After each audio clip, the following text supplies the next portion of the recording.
Hello and welcome to episode 4 with Diego. Hello. How are you doing Shit, today? I'm nervous. Don't be nervous. I'm nervous. That's so silly. I know. Because you know what? Like, the people who go on YouTube to watch this, they have extra. But the listeners, all they have are our voices. Yeah. So think of it like that, and it'll make you less nervous, I Yeah. guess. Today, I wanted to talk to you about 4 topics. I kind of like splitting it up into 4. So the first one is going to be Venezuela, because I know that there's a lot going on there right now, and that's where you're from, right? So second topic would be, I guess, why you started a podcast. Because I think that the only reason I'm starting this podcast is this guy right here. So yeah, you've been a huge inspiration, so we'll talk about that. Thank you. Third thing is, I guess, your motivation and your mindset. So like, why you do CrossFit and like how you view the world. And then the fourth one, money. We're gonna end it off with money. Okay, I like it. So so let's talk about like Venezuela. Why do you think, well, first of all, what's going on in the world right now? Okay, so in the world, that's a big... In Venezuela that people don't know about. Well, if you've followed the news fairly recently, there's been a lot of talks about Venezuela and everything that's going down. There is a misconception of the news speaking that Trump is attempting a coup d'etat. What is that? A coup d'etat is pretty much overthrowing the current government. Okay. That's the definition. By force, by being weaponized. Yeah, okay. So in the past, Chile had a communist government and was overthrown by Pinochet. Okay. And he was a very bloodthirsty kind of person, and he was pretty much funded by the US. Okay. So there's a lot of bad reputation with the word coup d'etat. Okay. What's going down in Venezuela, we don't want a coup d'etat. What happened, there's this new president, and it's not the president, it's the president interim president, which is pretty much he's the he calls himself the president. Meanwhile, there's fair elections, because the current government... What is happening in Venezuela? So like they're trying to dethrone the president? Yeah, pretty much. They're trying to take the power away from Maduro, which is the current So the usurper. civilians are just trying to, they're going wild. Pretty much. Yeah, they're going wild for a good reason, because 80% of the population, 85% of the Venezuelan population don't want Maduro there. Okay. We find that he has been completely unfair with the Venezuelan people. He's been disgusting as a president. So how has he run for so long without getting... Corruption Okay, and paying the military, because he has the power. He has the military backs him up. That's why it has taken so long to overthrow him. That's the main reason, because the Venezuelan people don't have the weapons to protect themselves. Exactly, right? So more and more there's more protests right now that are actually impacting the world. We're making more noise, and that's very important because worldwide, there's only a handful of countries that accept Maduro's government. Okay. So that for us is a lot. It's a very good, statistic. It's a good ratio. Yeah, and we have a good backup, because Trump is putting a lot of pressure on Maduro's government. Trump being whatever, if you like him, like I don't personally like how he's governing the US, but like outside of that, he's actually helping the Venezuelan people. He's putting pressure, and it's actually making a change, like a difference. So regardless of who he is, he's actually helping my people. So for that, I am completely thankful for the support that the U.S. government has put in Venezuela. So for that is it's very humbling that such a big powerful country like the U.S. is backing us up. Even if they have other reasons at this point. Listen, we've been through hell for 21 years. I haven't seen my family for 12 years. Yeah. And we've been separated for, the past 20 years. So it really sucks. And at this point, I don't really care who comes next. I just want change. How do you feel like you can make change on your own? What I want to do further, that's a big project that I have. In the next, 10 to 15 years, I believe that I want to go back and start an organization of educational organization for the people, because I find that there was a big problem. There's a miseducation of the poor people. because they don't have the access to good education. Mm-hmm. They kind of believe, the media there that is controlled solely by the government. So they're kind of being brainwashed. And I don't want to, like, the educational services that I would provide will have nothing to do with the government. It would be really, teach kids how to be, like good people, first of all, like good values. It starts there. Yeah, and then, basic needs, like financial education, because there's people there that don't know.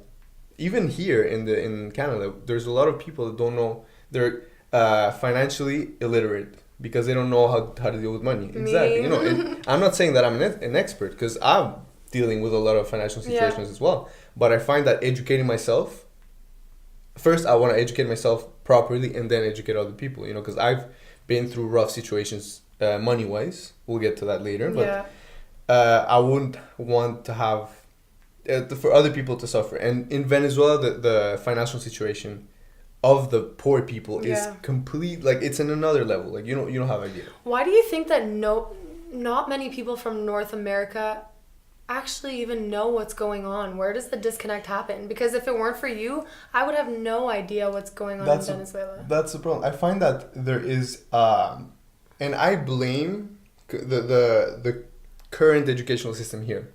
I believe that we're completely revolved around what's going down right in front of our noses. I believe that it's completely important to learn what happened here. I support history lessons because you learn from the past a lot because history repeats itself.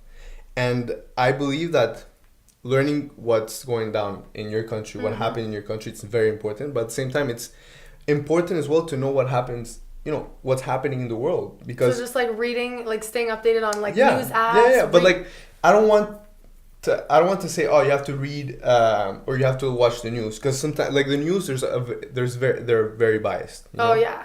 So what I like to read the most objective opinions that I can get. So what are your favorite news stations? The Economist. Okay. I find that's like if you want to start by reading something that's completely objective, it's The Economist. Okay. I recommend 100%.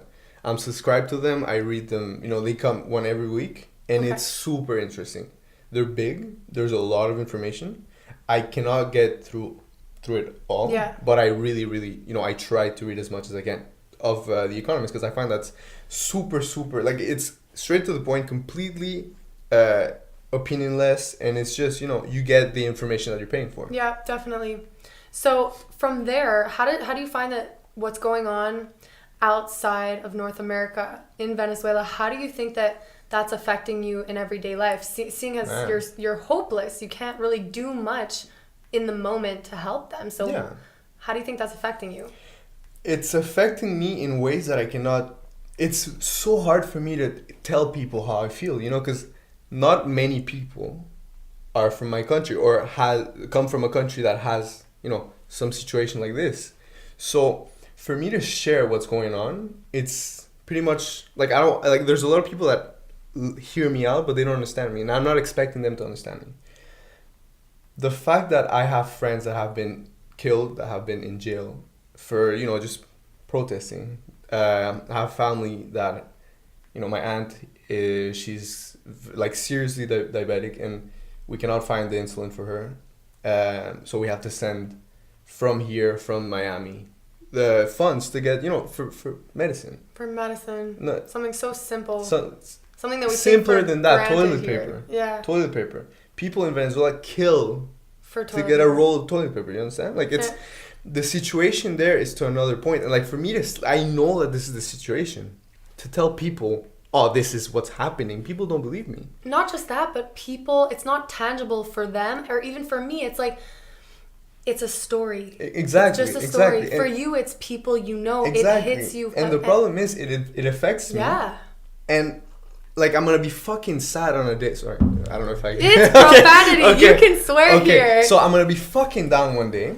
I'm gonna be like, oh man, like I just feel like crap, and I have no idea why, because subconsciously I'm just thinking, fuck, my grandmother might, something might happen there. My friend could be killed.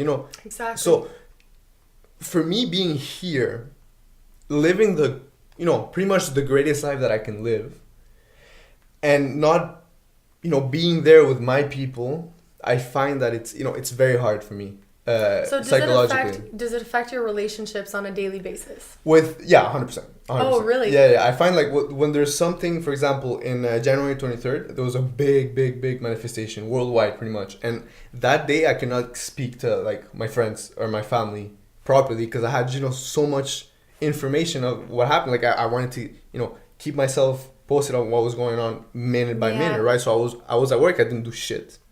Like I couldn't concentrate because I have, there was a protest going on. Yeah. So you went to the protest, and it was here. There was like a support group. Exactly, from the Venezuelan community here in Montreal. That we support the Juan Guaido's government, the legitimate government. So we're here. We're worldwide to back him up, right?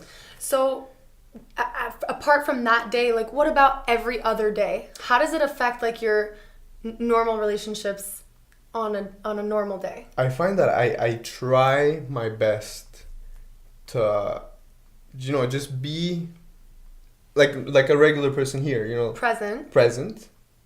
I'm gonna do my best. I'm gonna try to, and I find that I'm good. I have no problem communicating. Like I'm not, but in my head I'm living two lives.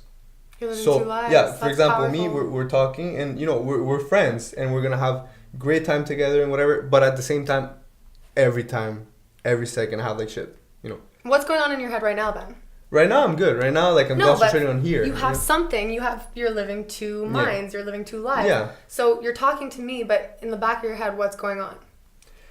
I need to move forward. I wanna, start the organization that I want to do. I want, maybe to go back and see my family and see my friends. Like I've always have like, I have that in my head all the time.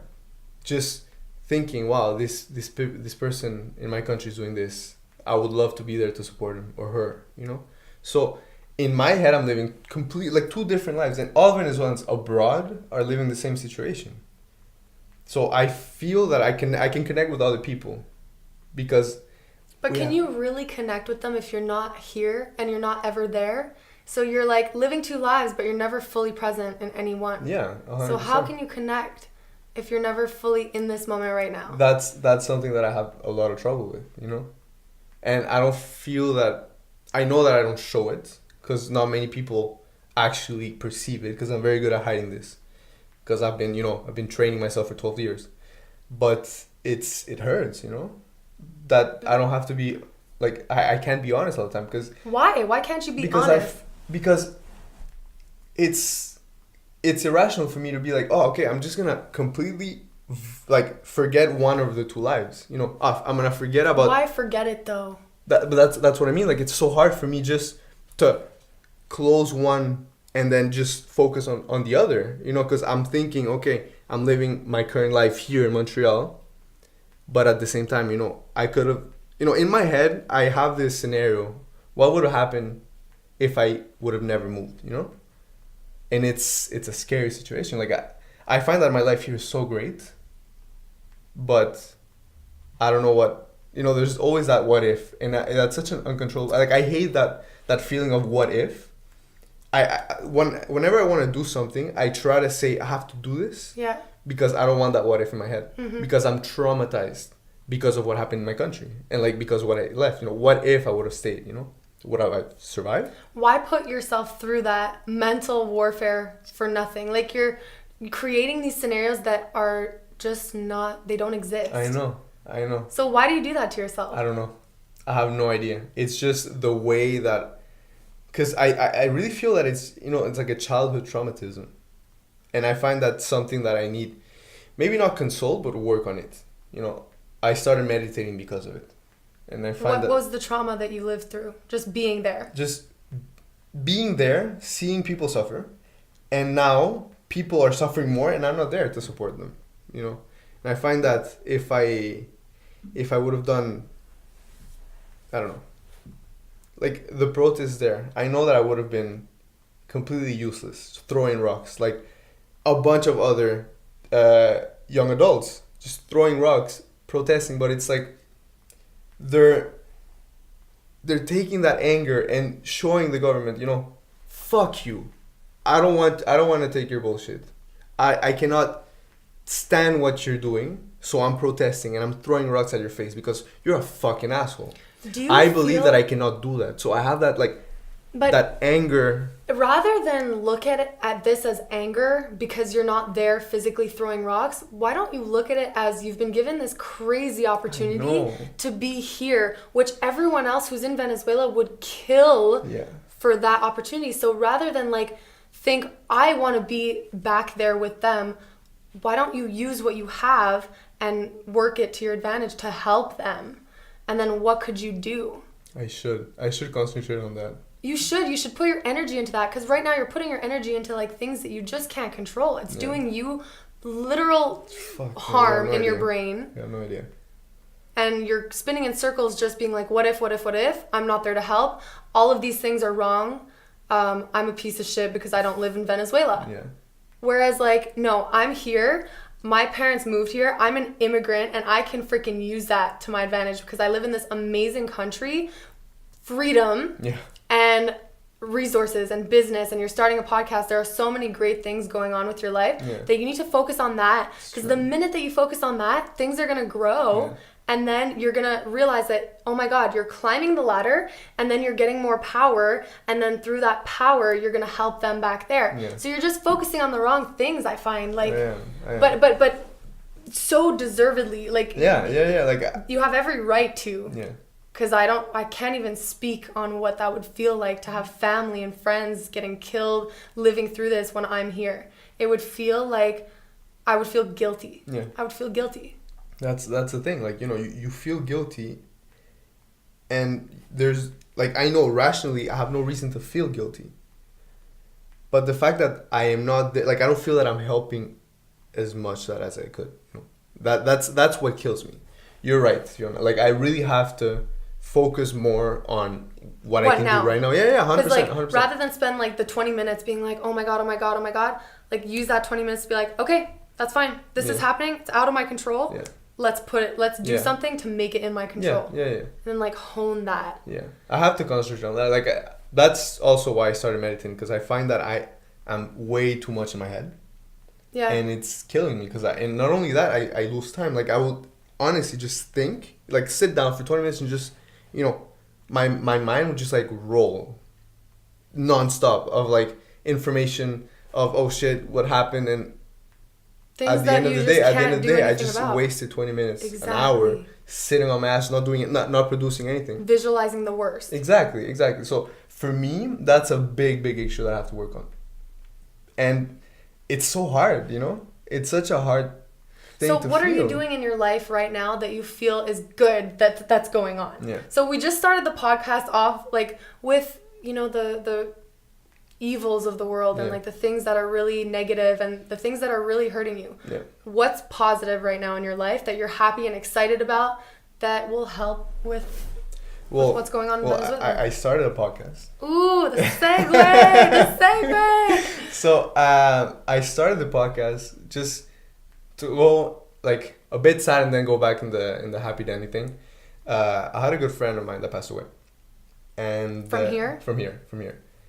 And when he passed away, I went to the funeral, and you had I never seen such a loved person. There's the saying when you passed away, everybody's gonna say you're a genuine, you're a good person. He was a good person. He lived a good life. Yeah. This guy had a good life. This guy had so many people that loved him, right? And this guy had everything going for him, and he was sick for the longest time, and he didn't want to talk to us about it, or the good friend, the closest friends. He just wanted to be on his own, work, and not let that get in between his goals. Yeah.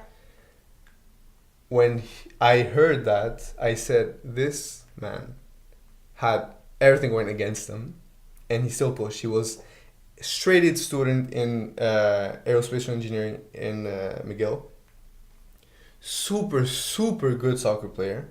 Amazing dancer. This guy had everything going for him. How old was he? He was 22. When he died? Yeah. Wow. Yeah, and I said, this guy had no fucks to give what people thought about him. Why the hell do I care about people? What people are gonna say if I start a podcast? You know. And that was really affecting you. That's like what told me, like, okay, you know what? This guy is your inspiration. This guy was my inspiration. Like, listen, you have to do it now or you're never gonna do it. So take your balls and fucking go and do it. Not just that, but honor this guy's life and what he's like giving to you. And you know, I said, okay, I've always wanted to have a podcast. Like I've been listening to podcasts for like 2 years. And I'm like, oh wow, this is so cool. Maybe one day I'll have one. And when this situation happened, I'm like, okay, this is a must. You know, I'm not gonna waste any more time. I want to make this happen, and in a year from now, this is gonna progress so much, and I know it will. So let's fucking start it. And I told you about it before, you remember? And then you were like saying like, oh, why didn't you have like the first episode and whatever? And at the same that I also was like, maybe it's already. And then when you said it, I'm like, okay, fuck it. Do it. Yeah. Yes, because you were telling me, you're like, oh, it has to be like this. It has to be perfect. I'm like, oh my God, enough with the perfectionism. You're never going to put it out. If you keep being like, let's tweak it. I need to do a photo shoot for this, which I understand your photos look great. And it's a great compliment to your podcast. But like, just put it out for the world. And I did. And you did. And then it inspired me. Like, this is the reason that we are doing this because of your podcast. So like, crazy how much your actions inspire other people, and like every person that I've interviewed so far is literally because of you. Like, oh, wow. Do you recognize that? How much power how much energy that you've generated in the world? Wow, you're making me but it's true. So that's just crazy, like that maybe you don't see direct change and your actions are not manifesting in the product that you want, but they're really creating other things, and they're creating conversations, and they're making the world a better place because of your idea that you put forward that inspired me. So it's so cool. And so what's your podcast about, and what's it called? It's called Listen Alpha. Listen Alpha on Spotify and available on all platforms. All platforms. It's all about books. I love reading. It's all about books? Books. So me and my co-host Eric Farrell, shout out to you, my man. He and I, we got it together, and we said, okay, let's find the best books, the most influential books that have had great impact in millionaires and in people that have made great impact in the world. Yeah. What kind of knowledge can we get from those books? We grab it, we read it, and then we talk about it, and then we bring insight, that golden nugget that you can find in the book. Yeah. But at the same time, we don't go as deep as to say like, okay, you got all the information. We want you to read it. Even if you don't have to read all the books that we read, because we're kind of intense. But if I can get you to read one book that I find that helped me, and I can like, okay, this is the golden nugget that helped me. Yeah. Maybe, bring it to you. You're gonna read it. You're gonna get another perception, and then you're gonna be, okay, what Diego and Eric said, that's amazing, but I find this as well. How did you get to read this book? By listening to us. Yeah. By getting you started in that, so. And not just that, but when I was listening to one of your episodes about the Miracle Morning, maybe like, I never read that book, and I listened to your podcast, and the biggest memory that I have from that podcast is you in your car yelling at the top of your lungs like everything that's amazing about you. I'm so fucking amazing. I love myself so much. And like I just picture that, and it gave me power.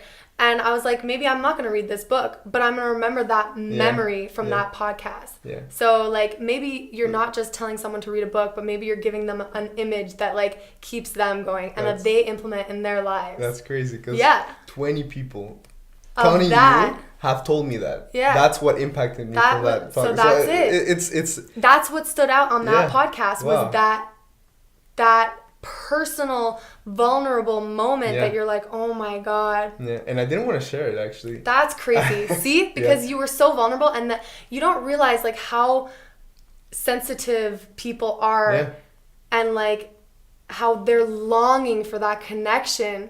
And so when you're like, no, I'm going to save that for me, then you cut that bridge that could just help you connect so much with someone else. That's true. That's so true. And that's powerful, because I had no idea. Like, I had no idea that, because we sort of have, not a script, but, like, we have, like, bullet points of what we want to say. And I didn't put it there, but I find that's, okay, this is the perfect moment to say. So let's fucking say it. Whatever. You're on air. Fuck it. Just do it and see how it goes. And that's, that's the I don't know how long it lasted. Like maybe like 2 minutes that people remember from that. How incredible is that, That you just let it. Yeah, you just let it go, and it brought me some amazing feedback. Yeah. And I brought amazing, not feedback, but content. Insight to people. So I'm just, I'm so grateful because it just came out natural. Exactly. Yeah. Exactly. I love that. So what's your goal for the podcast? Are you going to like do 1 a week? Are you going to, for this podcast, I was like, man, I want to produce it and put it out when I feel like it. Yeah. If there's an entire month that I don't feel like putting it out, no pressure. Okay. Obviously, I hope that doesn't happen. But right now, like I'm going to release podcasts for the next 4 days. Okay. Because I feel like it. Okay, we'll do it. Freedom. Yeah. So what about you? What I try to do, I try to post one every 2 weeks. Okay. We read a book every 2 weeks. So we talk about it in those 2 weeks, and That's a good timeline. Yeah. So we give, 14 days. We believe that it's a good time for you to read a book. We don't get 7,000 pages books, yeah. But we get a good amount of information, not super long, not super short, just enough. And I find that 14 days is good. Not too much pressure on you, not too much pressure on us. Well, that's still impressive, 2 books a month. And I read 3 because I like reading 3. Yeah. It's not something that I force myself to do. I really like reading. So, it's bringing a passion that I had for a while. It's just sharing your passion. Sharing it for the world, yeah. And I find that it was a perfect moment to do it, So, yeah. That's perfect. That's awesome. I love that. And have you gained anything from, sharing, these 20 people that messaged you back? Yeah.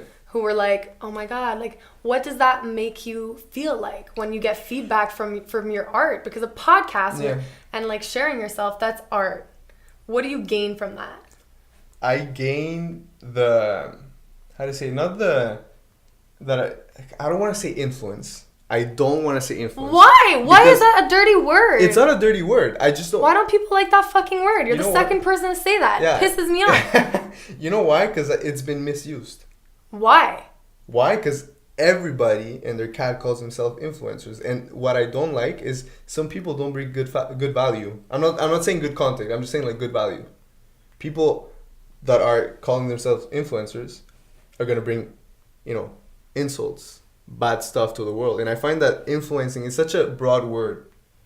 What I want to do. What does it mean to you to be an influencer? And we have about 1.5 minutes before we have to switch SD cards, just letting you know. Oh, shit. Okay. So, fuck. What does it mean to you to be an influencer? The good way would be to bring good insight to people. And good values. Good fucking values.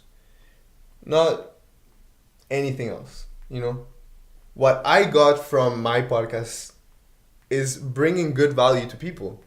I've had a friend of mine, a very close friend of mine that is still living in Venezuela. He's like, oh, I listened to your podcast. I loved it. I'm up at 5 a.m. Doing more stuff. And he came and asked me, what's your routine? I want to know what you do. And I told him, and we shared and I haven't spoken to him 2-3 years. That's amazing. So I found that I brought good value, good insight, and he's bettering his life. So I find that I influenced him in a positive way. There you go. You influence. You could use the word. Yeah. Okay. Fine. But I'm not going to call myself an influencer yet. Maybe later. What are you waiting for? Nothing. Permission? No, just for the when I feel like it. For the word to change? When I feel like it, when yeah. Feel like it? Yeah, when I feel like it. I don't want to feel forced. Are you going to... Okay, so we spoke about the fact that you don't like being an influencer, but you know what? I think that we are all influencers, and I really do believe that everyone is an influencer, and some people influence with wrong intentions, and some people influence with great content, but we're all influencing each other, and everything that you do today is because you've been influenced by it in some way. True. So yeah, influencer could be an overused word, but I think that if you want to identify as one, it's okay. Okay. And it's not a dirty word, okay? So, anyways, I would like to talk about your mindset and so you're in CrossFit. Yeah. You do CrossFit. Yeah, CrossFitters. And why do you do CrossFit? Why CrossFit and not another sport? I love it when people ask me that. Oh, okay. Fuck. My story with CrossFit is when I was about 15, 16, I used to box. Okay. Oh, I didn't know that. Yeah, I used to box for a couple of years. And I sucked. I You're sucked at starting boxing. a new sport. Yeah. People suck at I didn't like getting hit in the face. I broke my nose when I was a kid. So every time that I would get any, like, just, dab. it just freaking, I started tearing up because it hurt so much. So I'm like, I might not be in the good sport, after a couple of hits in the face. So I stopped that shit and I started bodybuilding. Oh, yeah. I didn't know that either. Yeah, so, at what age were you bodybuilding? I was like 16, 17, 18. Okay. Just going to the gym. Bis and tries and shit. Okay. No legs. No legs? No legs. Stickman legs. Yeah. Nice. So, I had an internship in my first year of college in Corsica, okay? In the little village that I was staying, there was no regular gym. Okay. There was just a CrossFit gym. And I had a great buddy of mine here that started CrossFit as well. Okay. And he told me, okay, well, you found a CrossFit gym. Try it out and see how it goes. And then you did your first training. And then I did my first training. I fucking puked like crazy. Everyone says that. It's insane. Yeah. It's insane. It was the Do you remember your workout? Yeah, it was 9 rounds, 9 pull-ups, 9 burpee buck jump over. And I puked after like the third round. Why did they make you do that? I don't fucking know. Because it's CrossFit. Because it's CrossFit. So, and I fucking loved it actually. Even though I puked, I'm like, oh, this is cool. This is intense. Yeah. And the fact that it touches so many things, it touches you're just always constantly changing. Yeah, but because it's a plethora of fucking Olympic words. I love Olympic that word. words. Olympic Olympic words. Olympic plethora is an Olympic word. Olympic disciplines. That's what I meant. Yes, and you know what? I think you have to have the personality for CrossFit. Like, you have to be a really intense person who, like, needs change and who needs intensity. Like, high, fast-moving things. Because also, boxing, you wouldn't go into if you were more of, like, a runner or a skier, long distance. Like, boxing and CrossFit are intense things. Yeah. Do you think that you're an intense person? Yeah, 100%. Why? Because I cannot stand still for 5 minutes. You've been sitting here for 35 minutes. Because I'm having conversation. I'm having, like, I cannot, what I mean But is... you're not fit. I fidget. I'm like, people will see that. Okay, like, I'm always fidgeting. No. What I mean is, that's also why I started meditating. Because I'm like, I cannot stand 5 minutes just not doing thinking. Nothing. Exactly, just thinking. Even, like, what I was saying, I would be wasting 20 minutes just overthinking because my mind is running. If I'm not doing anything, my mind's going, even if I'm still. So... CrossFit would be like the perfect sport because it's so intense, it's fast paced, and it's so much explosive movements, and you do this and you do that. So it was just a perfect combination for me. What I also liked is the competitive factor in it. Okay. When I was a kid, I wasn't competitive at all.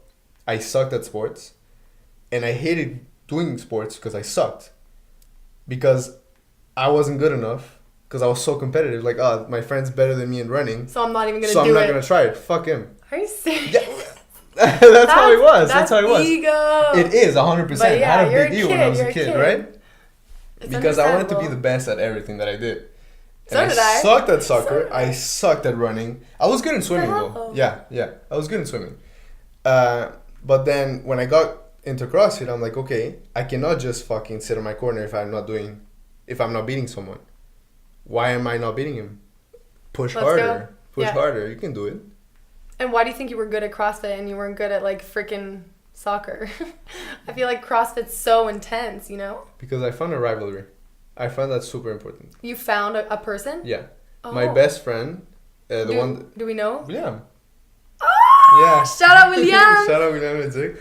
So, you found a rival. Yeah. Him and I, we've always been super close friends, but rivals. Okay. So like in CrossFit, he would, the thing is, I don't know if we can get into, like, Get into terms. anything. This motherfucker has the strongest shoulders I've ever seen. Okay. It's insane. His jerks, his fucking snatches are Same. solid. It's insane. Solid. Yeah. It's insane. And like he has no leg power whatsoever.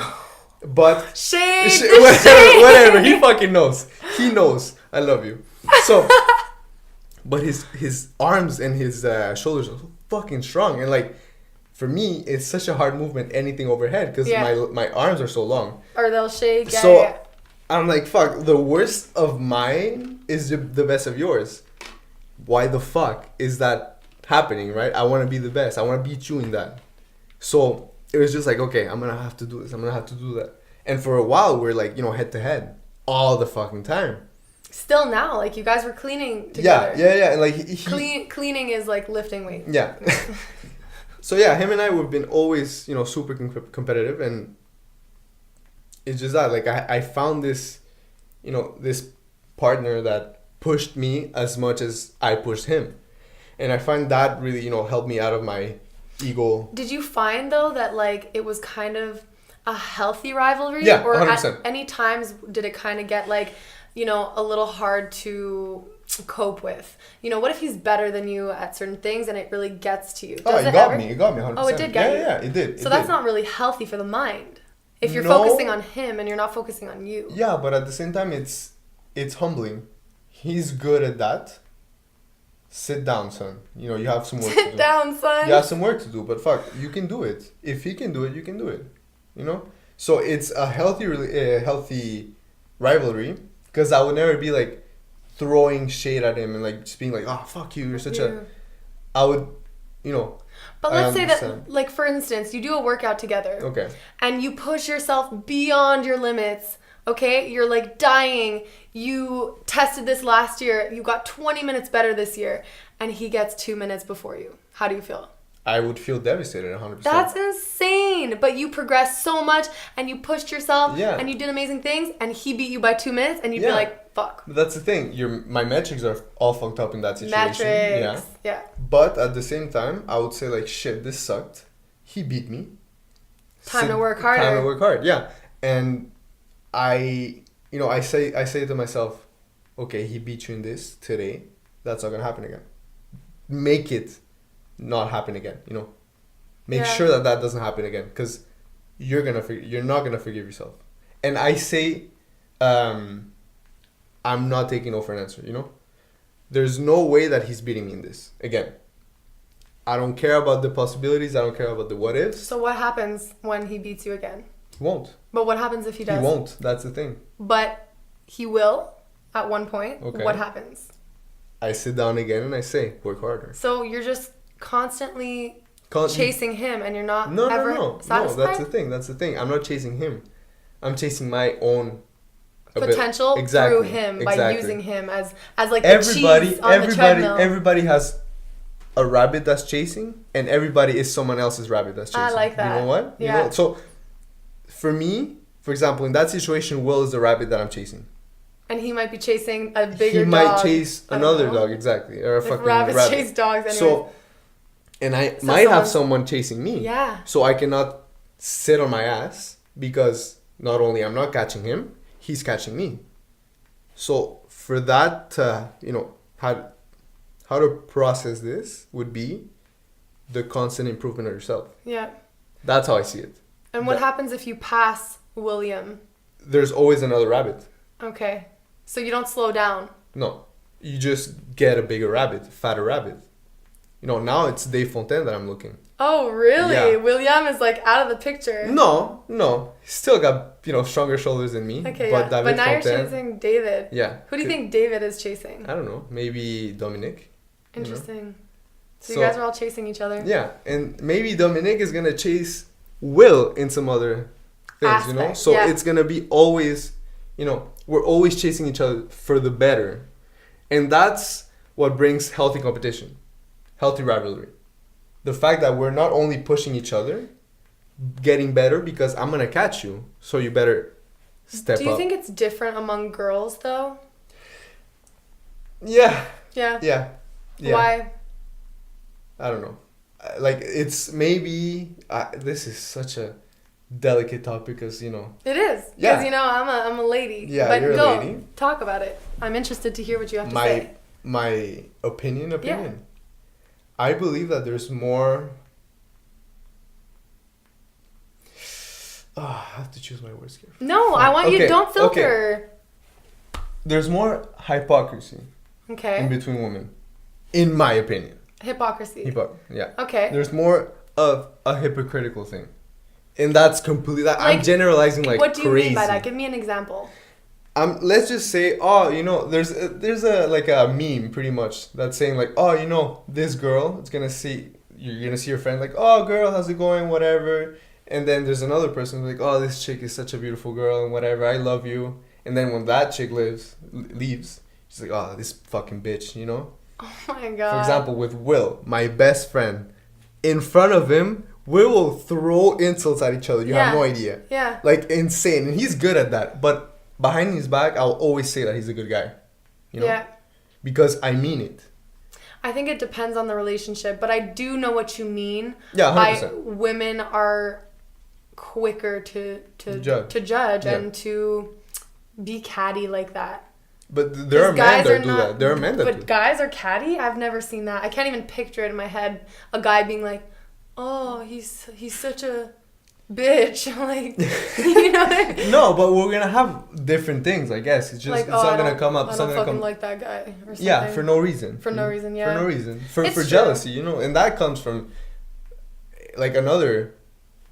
It's in another thing, you know. Where it's genetically from ancestors. You know, it's a genetic. It's called genetic memory. Oh. Yeah. So, like, for example, that if you would have be talking like you and your boyfriend. And some other guy comes and talks to you in a flirty way. Why would men are usually more jealous than women? Because they're like, you know, they're taking my reproductive. Oh my god! I can't even. No, but it's true. It's true. Yeah. Okay. I don't care if it's you know, it's genetically, it's the genetic memory that you have. Okay. Interesting. So.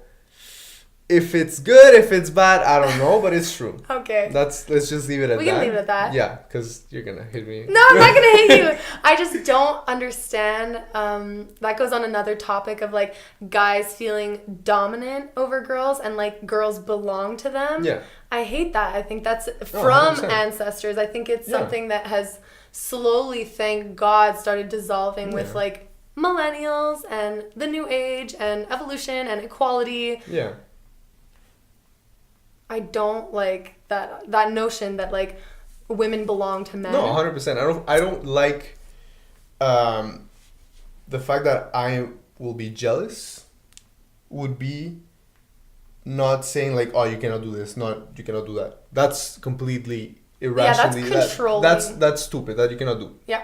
If you're jealous or not, that's your opinion. That's in your mind and whatever. It's to a certain extent, it's healthy to be jealous.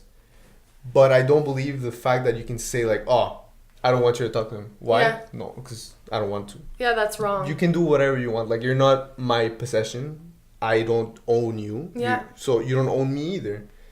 So for you to say that you cannot do something to another person, that's completely irrational. We went off topic, but it's on another thing. Like, you cannot do that. That was a little tangent, but I totally get it. Yeah. So I do want to bring up for our last 15 minutes, because I think this is a huge topic, is money. Okay. And what that means. What do you think that the world can run without money? Absolutely not. How come? Okay. Oh my god, I have only 15 minutes for this? Only. Shit. Okay. Get it. So, oh god, I'm getting so political with this, but fuck it. That would be pretty much saying money does not exist. Let's just... It doesn't. Let's just say... No. It doesn't. What is money today? It doesn't exist. But what is the... It's a number. No. What's the significance? It's currency. No. What I mean is... It's power. Yeah, but what is the control a scarce resource? Before, when you were rich, you were fat because you had food. Yeah. That was your scarce resource because food was scarce. So food was important. Nowadays, food is everywhere. You can if you don't have money. for example, even if you're dirt poor, McDonald's costs $2 to eat. I'm not saying that's the best food, but you can eat. But the scarce resource that actually is meaningful right now is money. So that is the equivalent of a scarce resource. For example, if you're in a desert, I don't know, 300 years back, you're the sultan of the freaking desert. What does that mean? You own the water. Yeah. That's the scarce resource that you can control. That's why they were so powerful and so rich, because they had water. Maybe money for them was nothing. It was the water. So that's what money comes to this age, that it's the control of a scarce resource. Now, the fact that some people believe that money is evil and money should be completely eradicated, I believe that's completely irrational, because if you think that, let's say, for you to become the best actress ever, you're going to get paid millions of dollars, right? You have to be the best. So you're going to push yourself to be the fucking best. If you say, oh, whatever, there's no money. I like doing this. I'm going to continue doing it. But I'm not saying you. I'm just saying, like, people won't push themselves to the limit. They won't better themselves as much if they don't get a currency back. A result back. Okay. And it's proven, there is the genuine, I'm helping this person for no return feedback. Yeah. That happens as well, but at the same time, it's not as powerful. Because whenever you help somebody, even if they're offering you money, you're saying no, you're going to feel completely happy because you just helped somebody. That's your feedback. That's that money that you got. Yeah. You know what I mean? So it's pretty much saying that you're doing everything for nothing. And as a human being, it's kind of irrational to think that we're not getting any feedback from something. It's impossible to take that from the equation. And now money, that's the happiness that I just talked about. Okay. That money. For me, money is so important because money brings you to do whatever you want. Yeah, it's bringing me this podcast. Yeah. What? The happiness? The resources. Exactly. The money. So you have the money to I have the lights, the laptop, mic, the camera. Exactly. And it's bringing me happiness because this is what I want to do. Yeah. And Gary Vee talks about money being like a magnifying glass of yourself. Yeah. And I really like that. I like it too. Because it's saying pretty much money is not... It doesn't... how do you say it? Money does not change you. It exposes you. Exactly. That's the same thing with social media. Yeah. It doesn't change you. It just exposes you. Yeah, 100%. So people who have money, who are in high positions of power, are just showing themselves. Or not. For example, Bill Gates. He's doing his... I believe... But by doing nothing... No, he's not You're also showing yourself. But I'm not saying that Bill Gates does nothing. But let's say that you have a bunch of money. You're like the richest person in the world and you do nothing with it. Yeah. You're still showing yourself. Yeah, but you're not doing anything with your money. The money is worthless if you don't do anything. That's what I'm saying, is that people who hoard it and who don't help out, or like they don't have to, but it still shows us what they choose to do, who they are. Yeah, 100%. But I believe that money is the only way for you to be, like, if you don't have money, I'm not saying that that's the most important thing. The most important thing in your life is health, 100%. Health, yeah, 100%. That's everything. But for you to be healthy, completely healthy, or like at your optimal level, what do you have to do? You have to eat the right foods. Mm-hmm. You have to, hopefully live in the right neighborhood. And just have this pay for like the doctors. Mm-hmm. For if you have an issue, if you're struggling with money all the time, you're gonna have to cut on some of those health factors for you to get back, to that money. Mm-hmm. If I could be financially prosperous, independent, yeah, I would not only help myself, but I would help the world. And I believe that the fact that there's a lot of people that agree with me in that. I do believe that money in the right hands can change the world. Yeah. But at the same time, money in the wrong hands can also change the world, but in a bad way. Yeah. So yeah, that's where I get.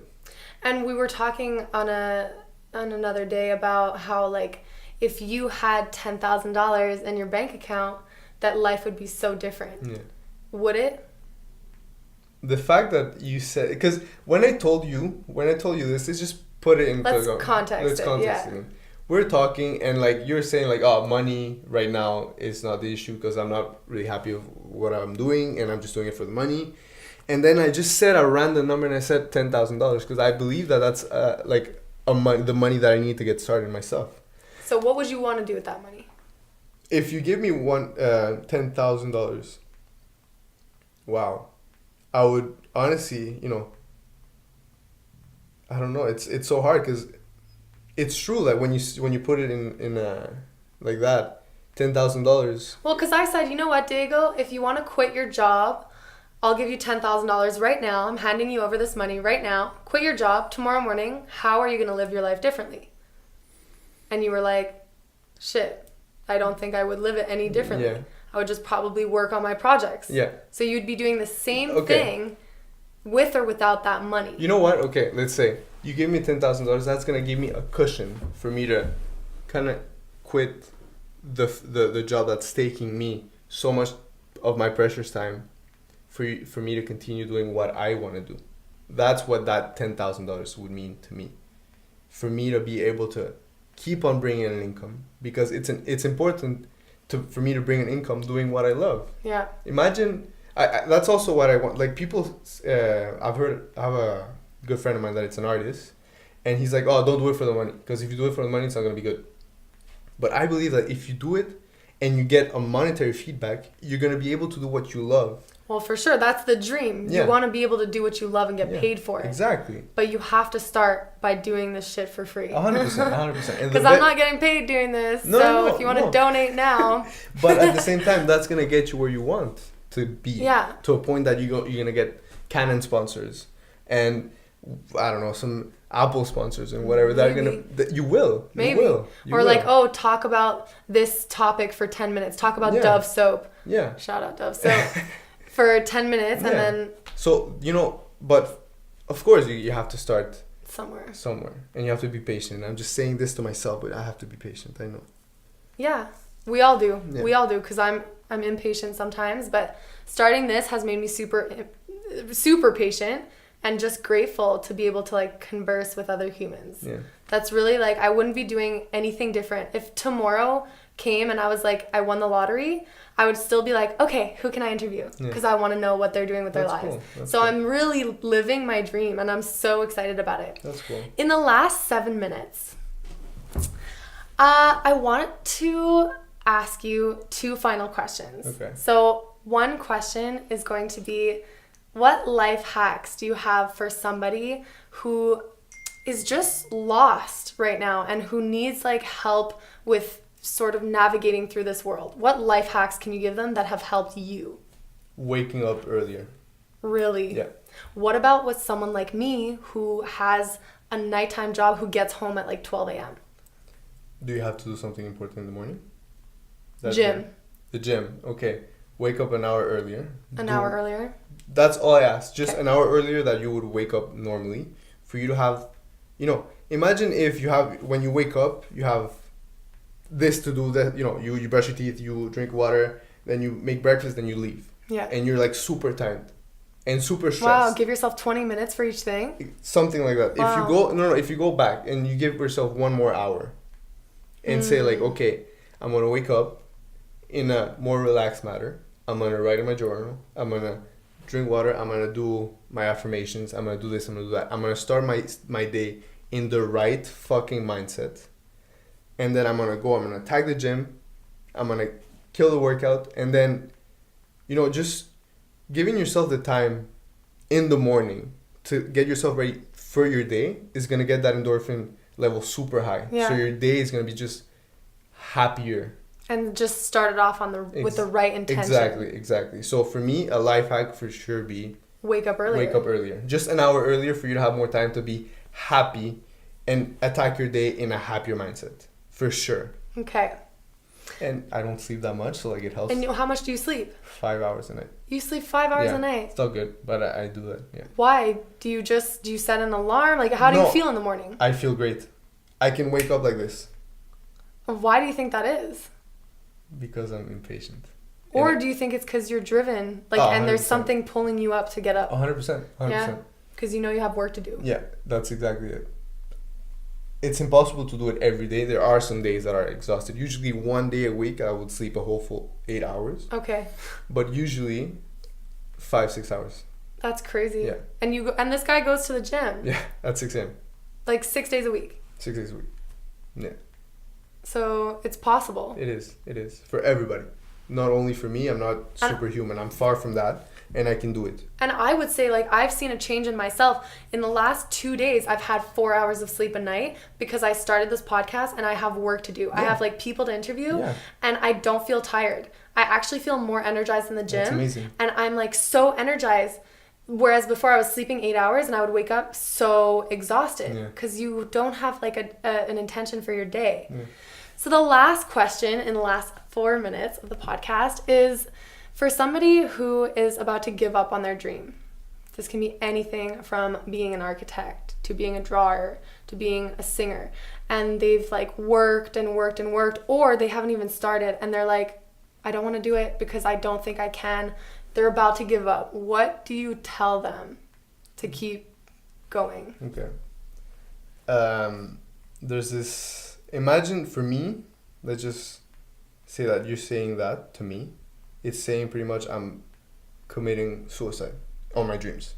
I'm just killing that life that I can have. I'm killing my life that I can have. That's how you're, for me. That's how I perceive it.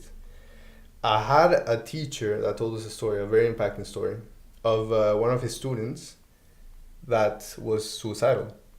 He had, severe depression, and he would always go to him because he was a super cool teacher and talk to him about it.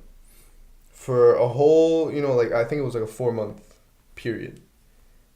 And after that 4-month period of him just saying like, oh, maybe it's not worth living anymore, the teacher got fed up and said, why don't you kill yourself right now? What did he say? Because I don't know if there's orange in heaven. And I love orange. I don't know if there's some oranges in heaven. And I love oranges. Wow. Yeah. So, and how he ended up is saying, find that orange. Find something you love. Yeah, exactly. And no matter what, it's worth it. Because if you keep on going, to a certain point, it will work. You have to have that mindset that it will work. There's no other way. There's no other way for you to have the life that you want. If you don't keep on going, don't look back, don't do anything else. Don't look to the side. Just find. Have blind trust in the process that you're gonna do, and keep on going because it will work. I know it will. There's no other way. That's your destiny. Really? Yeah. That's how it works. What if it's not your destiny? It is. If that what if is blocking you, take that away and shove it down the window. I don't care. There's no space in your mind for a what if or for a that might not work. That's how I try to go every day. What if your intentions shift and you realize that you don't want to be a drawer anymore and you want to be a singer? That's another thing. I don't have the talent for singing. No, but what if one day you woke up and you had this amazing voice? I would go for it. Okay, so it would be okay to change your dream. Yeah. It's okay to. It's not okay to give up completely and then go. It's not okay to just do a U-turn. It's okay to adjust yourself, but keep that. There's passion. There's perspective. Your passion might change. Your perspective cannot change. If your perspective is I want to live that life, but my passion might be drawing today and it might be singing tomorrow, that might change and that will change. But the fact that my idea of what I want to, like my good life is in that direction, it might not be a straight line. So that you can go in any direction. So you said perspective and passion, and the passions can change. But as long as you have perspective of where you're going and what kind of life you want, it's okay if things change. Yeah. Just don't go back. Exactly. Because what happens if you go back? You're getting where you were stuck before. If you didn't like your life before, why would you go back? Because it's safe? I think that's why. Yeah, but fuck that. Fuck it. You know what's safe? You know what's completely certain? You're gonna fucking die. You're gonna die. That's the only certainty we have. That we're gonna die. Yeah. So let that motivate the fuck out of you. 100%. People freak out with death. You don't have to freak out. You have to say, okay, I have one life. If you believe in reincarnation, whatever, like right now, the only thing that we know is like you're gonna live from the day you're born till the day you die. Make that second in eternity something that you can be proud of, you know? Leave that legacy. You know, I told you that I want my name to be heard 100 years from now. What do you want Diego Rodriguez to be remembered by? That changed Venezuela's situation. Say that again? Diego Rodriguez will change Venezuela's situation. In 100 years from now, that's what they're going to say about me. And they will. I don't care, because they will. I know that's the way I have to go. That's your destiny. Yeah. And we close it at that. Yeah. That was amazing. Yeah. Thanks, guys. Thank you for having me, we'll have him back on the podcast soon. Yes. Okay, we peace. Peace. I love it.